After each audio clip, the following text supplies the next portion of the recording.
Masechet Baba Mesia Daf Kof Yod Zayin. The Mishnah mentioned the case of a landlord who owns a two-story building. The landlord lives on the first floor and he rents out the upper story. And then one day the floor of the upper story caves in and is not livable anymore. So the upper story guy can say, hey, you rented me an apartment, a second floor apartment on top of a first floor apartment. But now my apartment is not habitable anymore, and therefore the upper tenant has a right to move in to the first floor apartment. That was the Mishnah.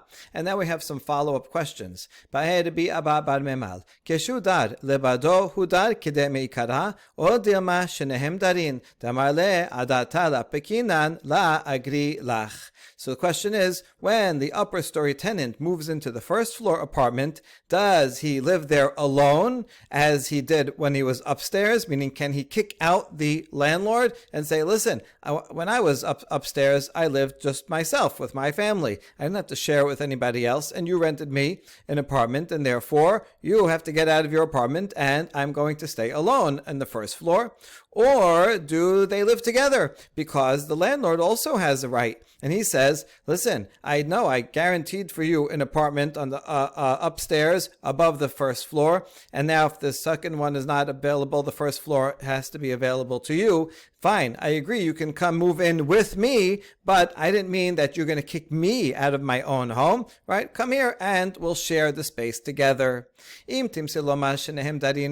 So we don't resolve this question, but we just follow the one side of it. If you say that both of them live together, the upper story has a right to live downstairs, but the landlord also has a right to stay there. The upper story guy, can he go in and out from the regular door, the doorway to the first floor apartment? He can use the same doorway as the landlord. Or does he have to go up a ladder to the second floor and then go out and down an outside staircase as he did before? Do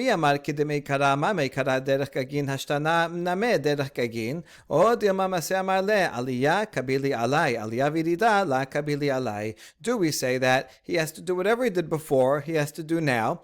And just like before when he lived upstairs, he had to go up there was an outside staircase and he would have to go up there to get to his home. And therefore now also he has to get in and out of his apartment by going up and going through the roof from the outside staircase. And so he has to go up and then, come into his broken apartment and then come down through the floor of that apartment and then leave the same way.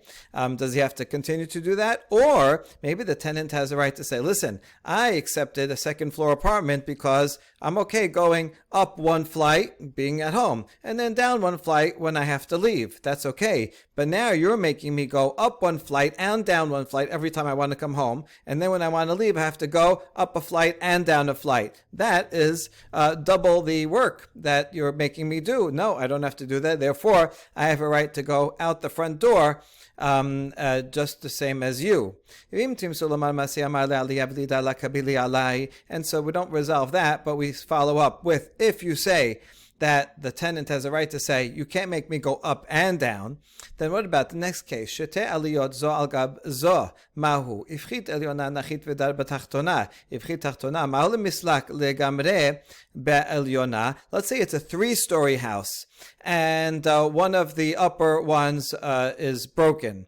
So if let's say the third story, he's renting in the third floor, and his apartment is not usable, so for sure everyone would agree that he can come down and use the second floor apartment. That's better. He only has to go up one flight instead of two flights. So if he agreed to go up two flights, then certainly it would be okay to give him the second floor apartment. But what if he was on the second floor and that apartment is no good? Is the landlord allowed to say, listen, go up to the third floor now? Do we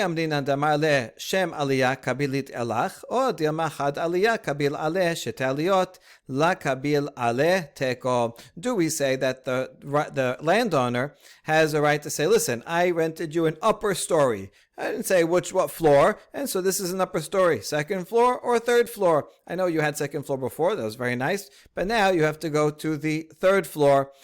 Too bad. Or can the tenant say, listen, I agree to go up one flight, but to go up 2 flights, that I did not accept upon myself. And so this question is left unresolved. We were visiting Paris, and there's a lot of 4 or 5 story buildings, and before elevators, the servants would stay on the top floor because the landowners didn't want to have to walk up so high. But they also got the best views. Nowadays, as elevators, the top floors are the most expensive. Okay, Rabbi Yosef Omer hatachton noten et hatikra vechule. Now back to the Mishnah. If the floor of the upper story falls in, who is responsible to fix it? Tanakama says that the landowner, the landlord, is fully responsible to fix it's his ceiling or the floor of the upper story. It's his responsibility to make sure that he rented out a habitable apartment, and if it's broken, then the landlord has to fix it. Rabbi Yosef, however, says, no, they split the difference. The landlord has to provide the basic planks, but because that's the structural, but it's the tenant that has to plaster it because that's just for his needs so that he has a nice floor. Okay, so my tikra, now we just want to define more precisely what exactly does the landowner, the landlord, have to provide according to the Yosef? So according to Tanakama, the landlord has to provide everything. But according to the Yosef, the landlord has to provide the tikra, and the upper guy just to seal, just the plaster. So what is this tikra? Rabbi Yosef bar Hanina amar kinim usnaim. Ustini amar Rabbi Shimon ben Lakish levachim. Vela peligi morki atre. Rabbi Yosef, son of Hanina, says this refers to mats and beams. Now, some read stini as being part of this, right? Mats and beams and clay. Others read stini as a name, like Justin or Justinian Stini, and he's quoting something in the name of Rabbi Shimon ben Lakish. So either way, Resh Lakish says levachim is talking about wooden planks, but actually there's no machloket between them. Each one of them is just according to his locale. Knows the building practices in the place of Rabbi Yosef was to make roofs out of mats and beams, and in the place of Resh Lakish, they would make them out of wooden planks. So the point is, whatever the normal building practices are in that spot, that's what the landlord has to provide. Hanhu be'tere dahavu daire, had ilai v'had tatai, ifhit maziba. And now a new case of 2 people that are living in the same house, and here they're both owners. It's not a landlord renting it out to the top, but one owns the top, one owns the bottom, and they're living there. And then the ceiling of the first floor, the floor of the second floor, breaks in. The plaster breaks. Kimashe maya ilai azle umazki litatai, and such that there's a hole in the floor, so that when the person living upstairs washes his hands, the water goes down and drips down into the first floor and ruins the property of the guy who lives in the first floor. Mi metaken, who is responsible to fix this, fix the leak. Rabbi Chia bar Abba amar ha'elyon metaken. Rabbi Ilai mishum Rabbi Chia Rabbi Yosef amar hatachton metaken v'siman v'Yosef hurad Mitzrayma. So Rabbi Chia bar Abba is an Amora, says the upper story guy has to fix it. He's the one that's his water is flowing down, causing damage, so he has to stop the damage that he's causing. Whereas Rabbi Ilai, in the name of Rabbi Chia, the son of Rabbi Yosef. This is Rabbi Yosef in Amorah, not the same as Rabbi Yosef in our Tana. This is going to get a little confusing. So here we're going to refer to this Rabbi Yosef as Rabbi Yosef the Amorah. He says that the lower guy has to fix it. He's the one that's getting damaged. Okay, if you don't want your furniture to get damaged by the leak from upstairs, then you fix your ceiling, right? Why should the upper guy have to fix his floor? He doesn't mind having a hole in the floor. He doesn't care. So you care because you don't want water dripping in, so you fix your ceiling. It's not just his floor, it's also your ceiling. So that's the machloket. Now if you want to remember which one says which, remember as follows. The pasuk says Yosef was brought down to Egypt. So Yosef is the lower one. So that's Rabbi Chiya, the son of Rabbi Yoseh. Yoseh is short for Yosef. That proves that you should pronounce it correctly to be Yoseh, not Yossi. There is no such a thing as name as Yossi. It's Yoseh. Okay, so now we got, this is a bit confusing because they both have Rabbi Chiya. So let's call the first one Rabbi Chiya. Remember, Rabbi Chiya says the upper story. It's the one causing the damage that has to remove the damage. He says the upper story has to fix it. And Rabbi Eli, which actually means kind of above, but he means the one below. He says the name of Rabbi Yosef. Rabbi Yosef, the Amorah, says the lower one. Okay, so let's remember this, the leaking roof case. And now the Gemara is going to try to see if there is a parallel between these Amoraim and the Tanaim of our Mishnah. Lema Rabbi Chiya bar Abba Rabbi Eli beplukta de Rabbi Yosef Rabbanan kamipalge. Maybe Rabbi Chiya, who said the upper story, and Rabbi Eli, in the name of Rabbi Yosef the Amorah, who said the guy in the lower story has to fix it when it comes to the leak. Maybe they're arguing along the same lines as Rabbi Yosef and Rabbanan in our Mishnah, which was similar when there's a hole in the floor, and that was talking about a tenant case, and Rabbanan said the bottom guy, the landlord, has to fix the whole thing, and Rabbi Yosef says that the top guy has to provide the plaster. So lemanda mara alyon metaken kasabar alamazik larchik et asmo min hanizak. According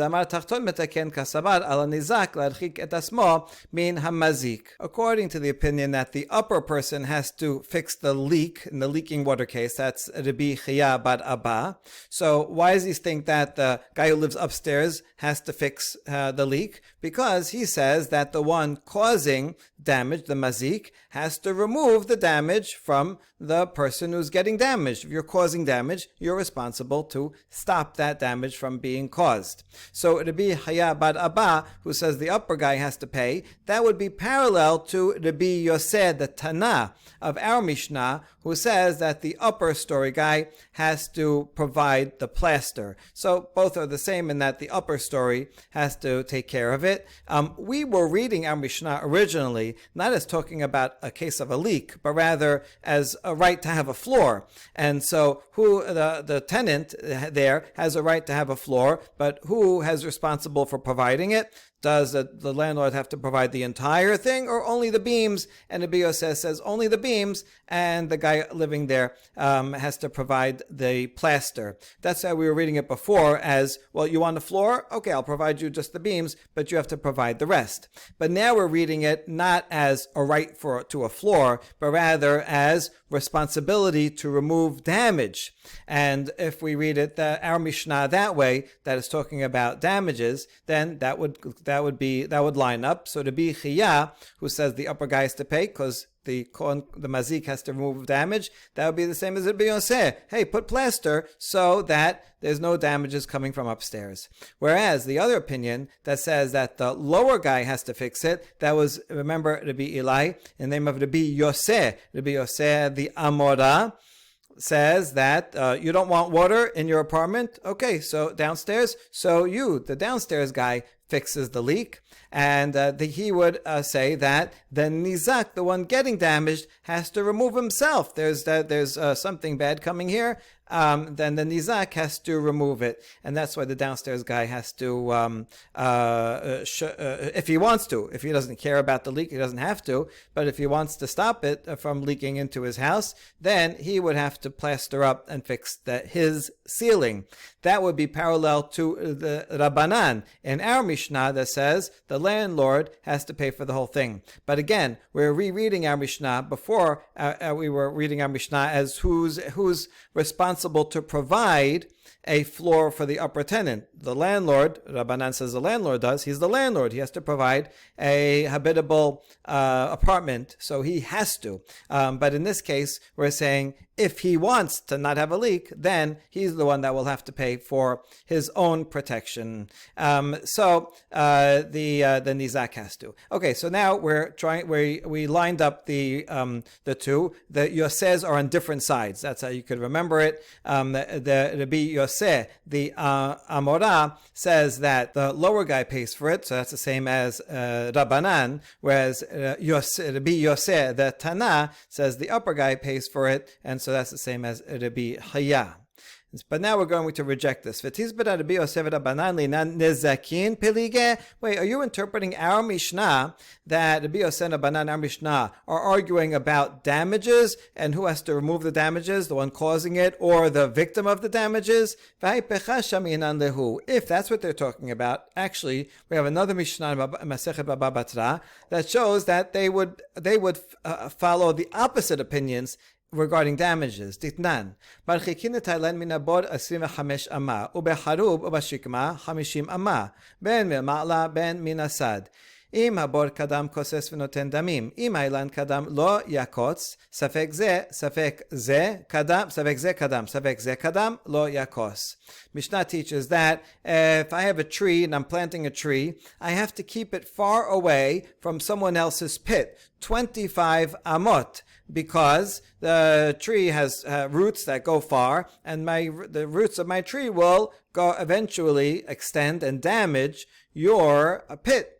So I have to keep that away. Now, if it's a carob tree or a sycamore tree, then 50 amot, because these grow very, very, very tall, and the roots go even farther. And this is true whether it's above or on the side. Let's say there's like a mountain, and so my tree is above your pit, right next to it, or if it's even and on a plain. Either way, it has to be 25 or 50 amot away from the pit. Now, if the pit was there first, and then I came and I planted my tree afterwards, then I have to cut down my tree. So the first part is, lechatechila, don't plant it. Now, if it's already there, we see, if the pit came first, I have to cut down my tree, but the owner of the pit has to compensate the owner of the tree because it is still a significant loss for him. Now, if the tree was there first, then he says, listen, my tree was there first, you should have moved your pit away, and then he does not have to cut it down. If it's a safek, we don't know which one came first, then you leave it as is. That's the opinion of Tanakama. So you see, according to Tanakama, the one causing the damage, the one planting the tree, has to not plant the tree and make sure that he won't cause damage to the other. And if he does plant a tree after, he has to cut it down. Rabbi Yosef omer af al pi שהבור קודמת לאילן לא יקוש, שזה חופר בתוך שלו, וזו נוטע בתוך שלו. Rabbi Yosef says, even if the pit was first, and then I came and put a tree on my land afterwards, I don't have to cut down my tree because you're digging in your land, that's your right. I'm planting in my land, which is my right. And therefore, if you're worried about the roots, that the roots are going to go down and into your pit, so then you cut the roots on your side. I take care of my side, you take care of your side. So you see, according to the Rabbi Yosef, the nizak, the victim of the damage, is the one that has to remove the damage to stop himself from being damaged. Alma Rabbi Yosef sabar al nizak ladchik et asmo, v'Rabbanan sabre al hamazik ladchik et asmo. So we see that in this Mishnah Baba Batra, Rabbi Yosef is the one that says that nizak, the owner of the pit, has to remove himself. Now that's the opposite of our Mishnah, where if you interpret our Mishnah as being about dripping water and nizikin, then Rabbi Yosef says the top guy who's causing the damage has to pay to stop up the leak. So that would be the mazik, and this here it says the nizak. So this would be the opposite. And Rabbanan is also the opposite. Here it says, Rabbanan say that the mazik, the owner of the tree, has to remove the tree. Now he can't plant it, and if he does plant it, he has to remove it. So that's the mazik. But in our Mishnah, if you say it's talking about a leak, then Rabbanan say that the guy downstairs has to fix the roof, but he's the nizak, he's the one that's getting water into his apartment. So that would be the opposite. And therefore, we're abandoning this interpretation of our Mishnah. Our Mishnah is not talking about the responsibility for damages to remove the damage, who has to remove it, but rather about the right of the upper guy to have a floor, who has to provide his floor. Does he have to provide it, or does the landlord have to provide it? So you see that the two Mishnayot are actually about different subjects. So there's no problem of the contradiction between Rabbi Yosef's, the Tana and Rabbanan in the two Mishnayot. Ela ika lememar pelige. Rather,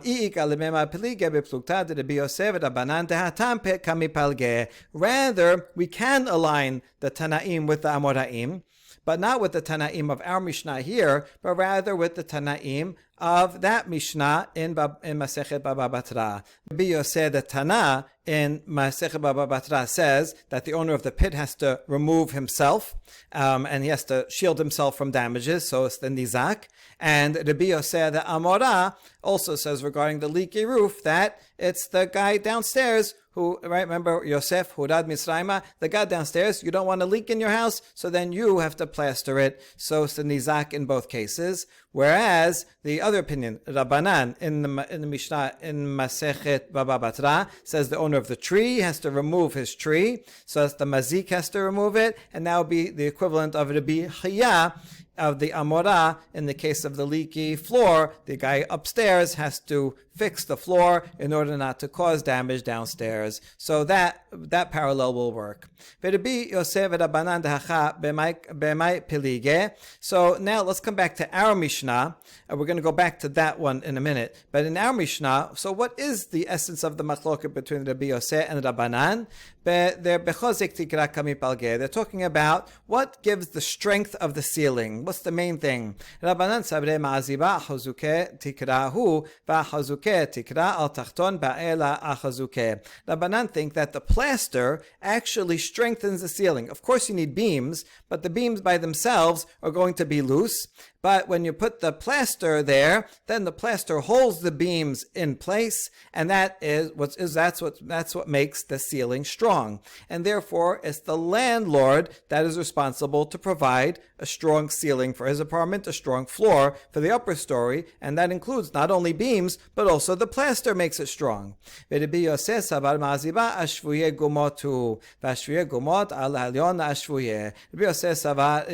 says, no, the beams, that's what provides strength alone. And the plaster, that's just to make a nice even floor, which is just a nice aesthetic thing, which for the upper story tenant. And therefore, it's up to the upper story tenant to provide the plaster if he wants to have a nice flat floor. If he doesn't care and he doesn't mind stepping on uneven beams, then that's up to him. But the landlord, he did his part because he provided beams. That's a sufficient strength of a floor, and he doesn't have to provide the plaster. That's what their machloket was about. That was simply the responsibility of the landlord to provide proper strong floor. What does that mean? Ini v'amar Rav Asher ki avena be Rav Kahana hava amrinan modeh Rabbi Yosef bigire dile. Now we go back a step to the parallelism that we made over here, and we're going to question that. Over here we said that the two Rabbi Yosefs are the same. Rabbi Yosef,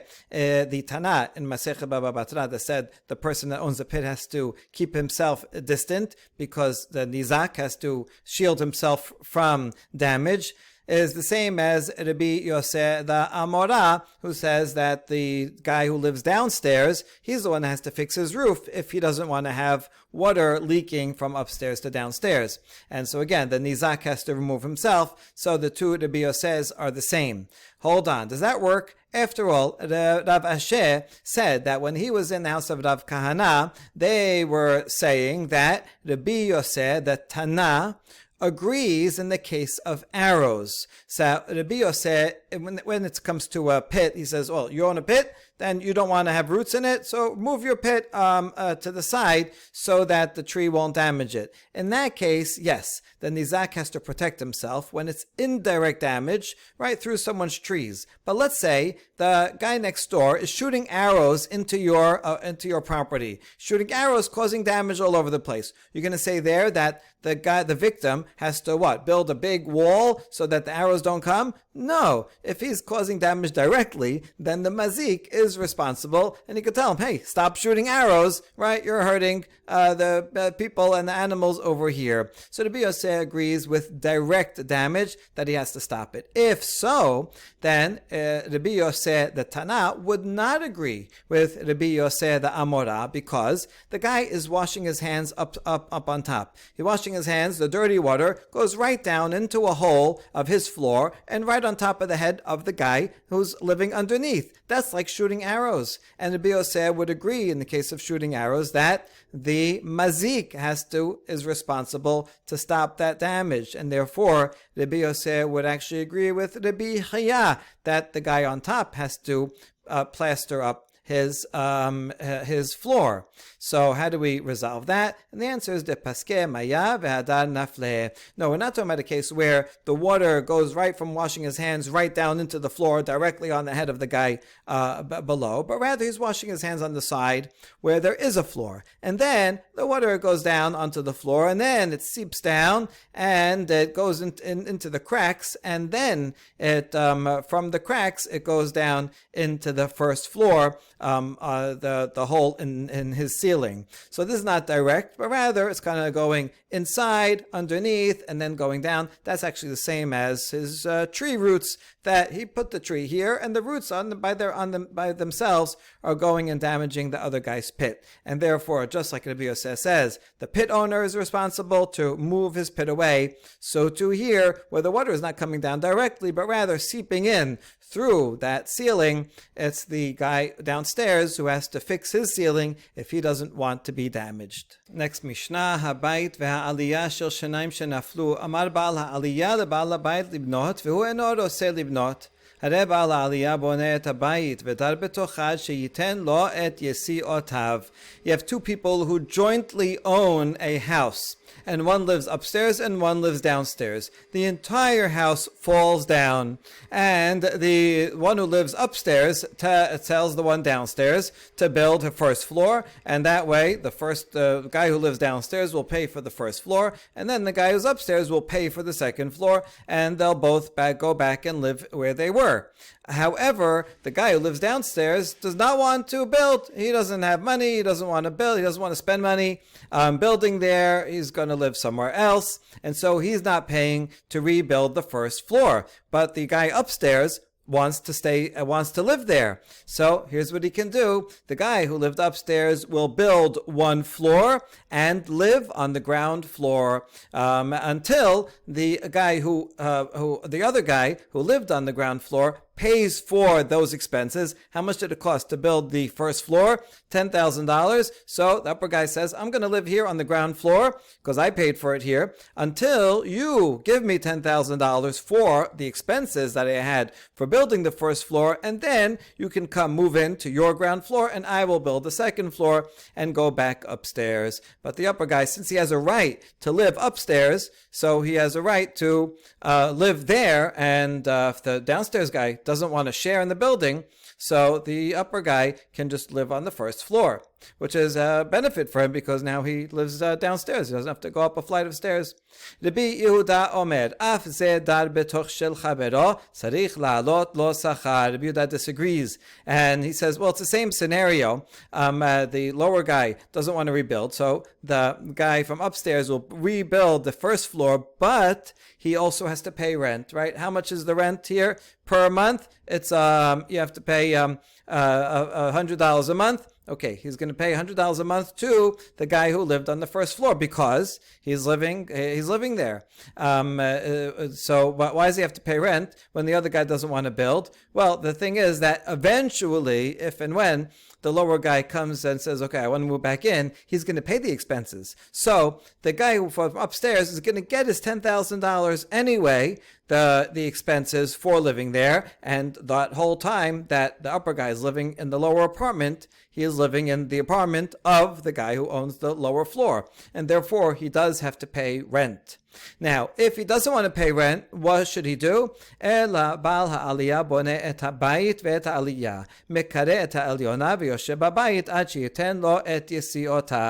guy who owns the upstairs apartment can build 2 stories. He'll build the house and the first floor and the second floor, and he'll put a ceiling on the second floor, and he can then live in the downstairs house for free without giving any rent until the guy who lived downstairs pays for the expenses of building the first floor, and then he can move in, and then the other guy will move upstairs.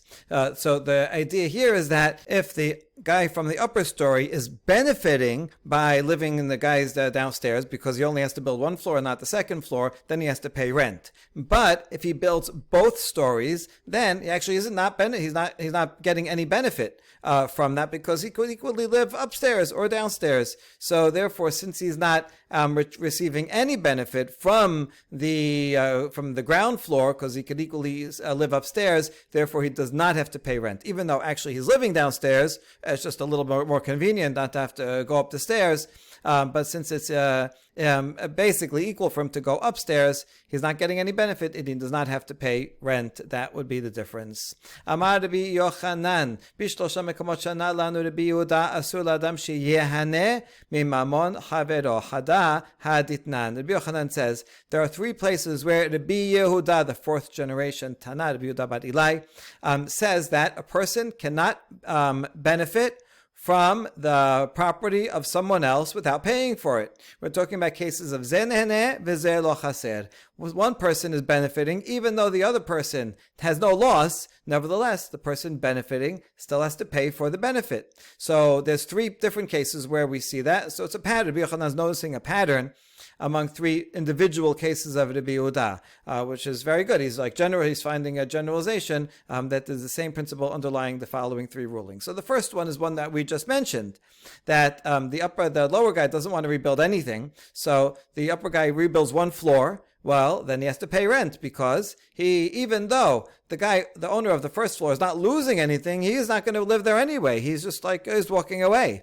So he's not losing anything. Nevertheless, the upper guy is benefiting from living in the ground floor that technically belongs to the other guy. And therefore, he can't just benefit from that for nothing. He has to pay rent. Only if he builds a second floor, then he's not getting any tangible benefit by living on the first floor as opposed to the second floor. Okay, so this is one. Idach mahi, what's the second one? Ditnan hanoten semer la sabat ispalo adom uspao shachor. Shachor uspao adom. Rabbi Meir omer noten lo demesem samro. Rabbi Yehuda omer ima shevach noten yoter ala hosa'a noten lo et hayisi'ah. V'masa yoter ala shevach noten lo et hashevach. A Mishnah we've seen a number of times.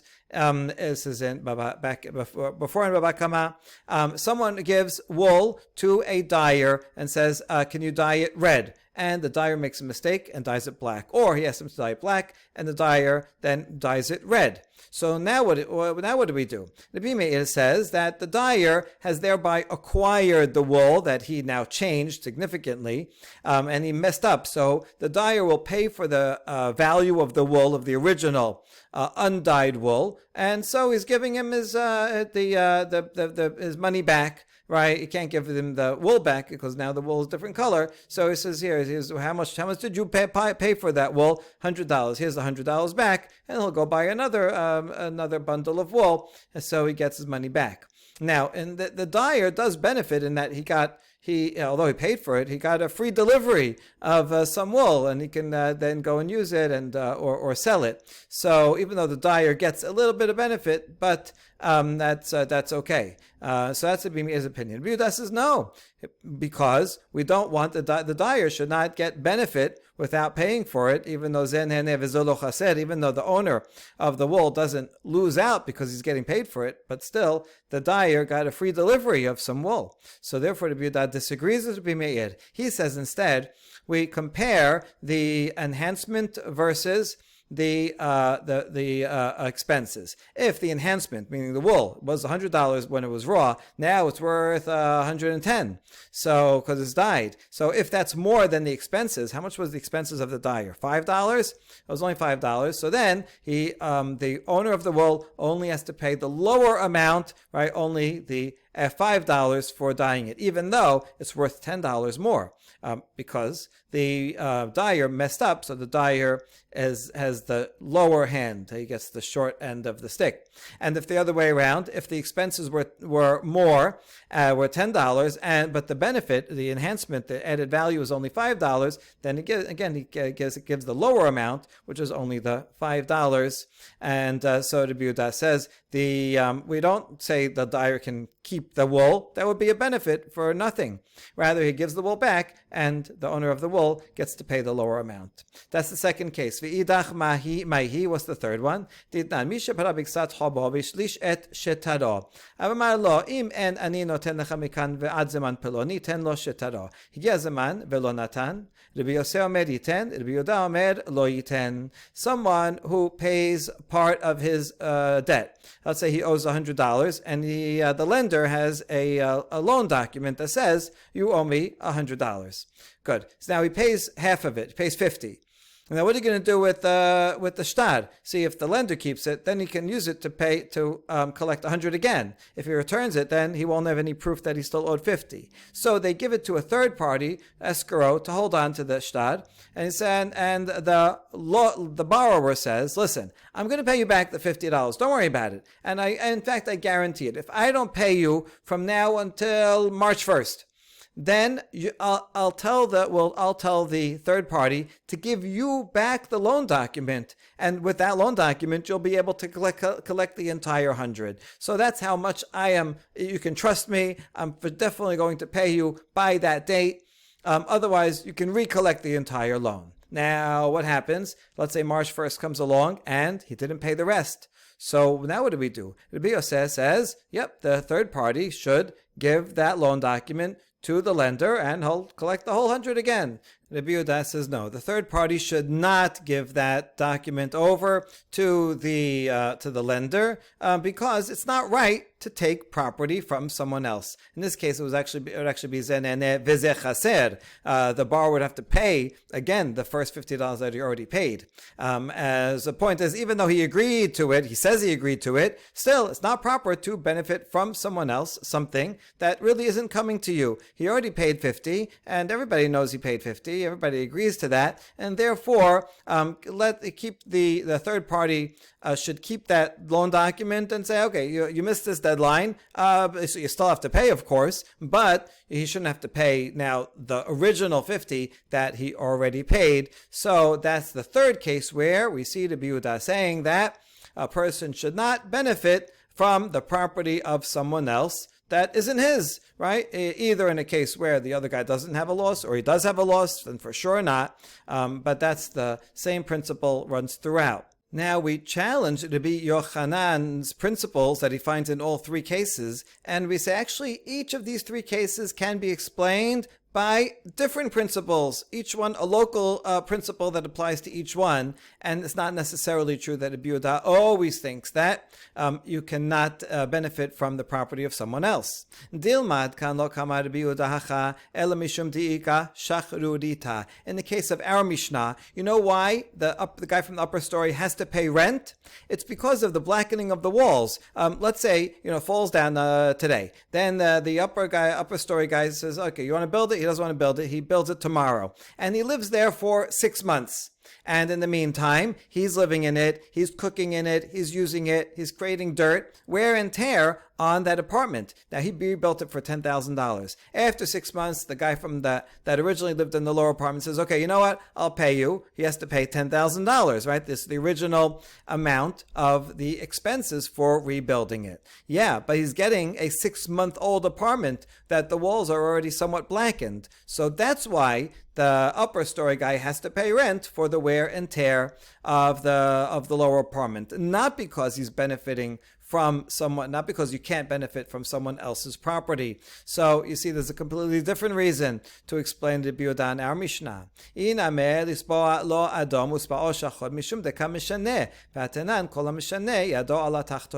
And in the case of someone giving wool to a dyer, and the dyer makes it the wrong color, it's not necessarily because the dyer cannot benefit from the property of someone else. He didn't buy this wool; he just got it and he paid for it, but he got this free delivery. No, that's not the reason why he has to give it back and then get paid only the lower amount, as the Yehuda says, but rather because the tailor deviated from the terms of the original deal. And we have a Mishnah that says anyone who deviates from the terms of the original deal, his hand is lower, meaning he's at a disadvantage. So that's simply the case. The Yehuda was applying a different principle altogether. Listen, I told you to make it red, you made it black? Okay, so now you have to suffer the loss. You did have some benefit and expenses. Okay, I'll pay you for the benefit or expenses, whichever is lower, and then that's it. So you get the disadvantage. So that's why Rabbi Yehuda said his ruling here, not because of the principle that you can't benefit from someone else's property. And in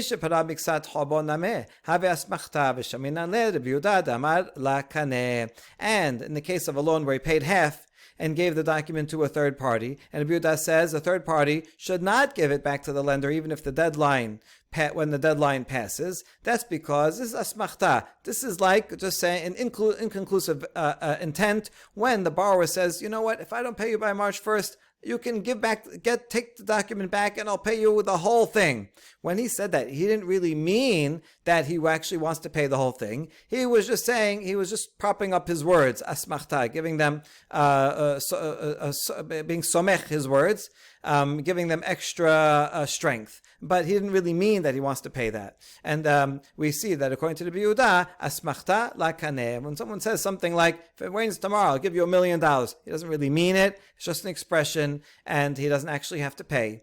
And that's why the third party doesn't have to give it, but not because you can't benefit from someone else's property. So you see that we have no idea what a Yehuda thinks about benefiting from someone else's property, because each of these three has a local explanation that's independent of that principle that Rabbi Yochanan said. Amar Rav Acha bar Adam Ishmei De'ula. Tachtona ba l'shanot b'gvil, shomin lo, begazit, and shomin lo. Now we have a case again of two people that have jointly own a house, one upper story and one the lower story, and the whole house falls down. And in this case, they both are willing to pay to rebuild it. They're going to share in the expenses of rebuilding it. However, one of them wants to change something from the original design.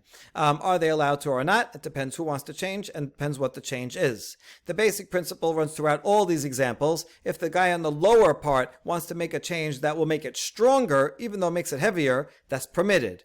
But he can't make a change that's going to make it weaker. On the other hand, the guy on top can make a change that will make the upper story lighter, even though it's weaker, but he can't make it heavier, even though it'll be stronger. Let's look at the examples. So let's say the guy on the who owns the lower part, they were using regular hewn stones before, which are lighter, and now he wants to change and use untrimmed stones. Untrimmed stones are larger and more stable, although they're heavier. In that case, yes, he can do that, because even though the first story is going to be heavier, that's okay, it's on the floor, but it's going to be stronger, and therefore that will benefit the upper story that will be on a stronger foundation. So that's fine. But if the original house was untrimmed stones, and it was therefore stronger, and the lower guy says, you know what, I want to change it to hewn stones, no, you can't do that because it's not as strong a foundation for the upper story. The upper guy's story says, no, I don't want that. And similarly, if originally they used regular bricks, and now the lower story guy says, I want to change to girders. Girders are where you have half bricks, but you fill it in with a strong material inside. So this is an even stronger, although heavier wall. Then you will listen to him because he's making the foundation stronger for the upper. But if it was girders, and now he wants to change it to just regular bricks, that's weaker, so he cannot do that. If originally the ceiling of the first floor was regular wood and he wants to make it cedar wood is stronger, although heavier, then the lower story guy can do that because that's a benefit to the upper story. But if it was cedar wood and he wants to change it to sycamore, which is weaker, then the upper story guy can say, I don't want that. I want the stronger wood that we had before. Lema'et b'chalonot sham'in lo. Larbot b'chalonot and sham'in lo. If the lower story guy wants to put less windows than he had before, that's permitted because the less windows makes the walls stronger. That benefits the upper story. But if the lower guy says, I want to add a few windows, that makes the walls of his house weaker, and that the upper story guy says, I don't want to have a weak foundation. Lagbia and shamin lo, lema'et shamin lo. If the first story guy says, I want to make my ceiling higher, I want to make the walls higher, we do not listen to him because then the guy upstairs will be on a weaker foundation. The higher it is, the more unstable it will be. He also has to walk up extra steps. But if he says, I want to make my house lower, then that's good. That benefits the guy on the upper story. He'll be more stable. Now we switch everything around. If Elyon sheba l'shanot begazit shom'in lo, bigvil and shom'in lo. If the upper story beforehand was built with uncut big stones, and the guy who owns the upper one says, you know what, I want to switch to hewn stones, then he's permitted to because they're lighter. Even though they're weaker, that's okay. They're not holding anything else up. And the fact that they're lighter is a benefit to the guy downstairs whose first floor doesn't have to hold so much weight. But the other way around, if originally they made it with hewn stones, and now the upper story guy says, I want to change to untrimmed stones, now it's going to be heavier, more pressure on the first floor. The first floor guy can say, no, I don't want that. Bichsifin and shom'in lo, bilbenim shom'in lo. If they were using regular bricks upstairs, and then the upper story guy says, I want to use girders, right, with the filling material, we don't listen to him because that's heavier. But if they were using girders before, and now the upper story says, I want to just use regular bricks, then we listen to him because it's lighter. That's a benefit for the lower guy. Barazim and shom'in lo, bishikma shom'in lo. If they were using regular wood on top, and the upper story guy says, I want to use cedar wood, that's heavier. You can't do that. But if it was cedar wood, and now you want to use sycamore, which is lighter, that's okay. It's a benefit for the lower floor. Ledabot b'chalonot shemin lo, lemed b'chalonot and shomin lo. If the upper story guy says, I want to add more windows, that's fine. The more windows, the lighter the walls are. That's a benefit. But if he says, I want to take away windows and make a solid wall, the solid wall is heavier, so he cannot do that without permission of the lower guy. Lagbia and shomin lo, lema'et shomin lo. But only this one is the same for both the upper and lower. If the upper guy wants to make his ceiling higher, we don't listen to him because then the higher walls are going to be heavier. And so you can't do that. If he wants to make it lower, then he can. So this is the only one that's the same because making it higher is both makes the foundation weaker and also makes the top one heavier. So neither can make it higher without permission of the other.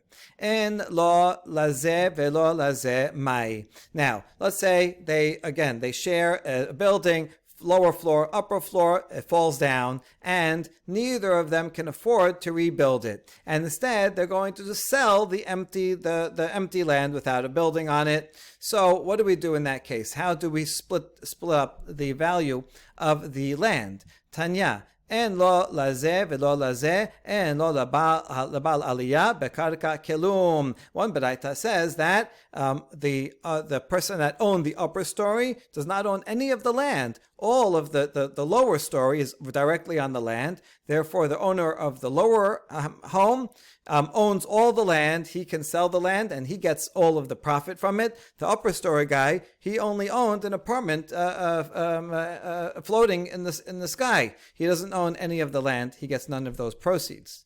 Tanya, Rabbi Natan Omer Tachton Notel Shnei Chalakim ve'Elyon Shelish. However, there are a couple more opinions. Rabbi Natan says the person that owned the upper story, the lower story, gets 2/3 of the land value, and the one who owned the upper story gets 1/3 of the land value. Acherim omrim Tachton Notel Shalosha Chalakim ve'Elyon Notel Rebia. Acherim, another opinion is, the opinion of others is that the guy who owned the lower floor gets 3/4 of the value of the land, and the one that owned the upper story gets only 1/4. Amar Rabba, Nekot Rabbi Natan bidach de dayanahu venachit lomka de dinar. Rabba said you should follow the opinion of Rabbi Natan, even though maybe Acharim is a majority. No, Rabbi Natan, he follow him because he is a judge in monetary matters, and he gets to the depth of the law. He really knows his stuff. He's very, very experienced in all these financial matters, and therefore, if he says it, he must have a deep reason for it. Kasabar, kama mafsid aliyah babayit, tilta, hilkach it le tilta. So look at the reason why he says 1/3.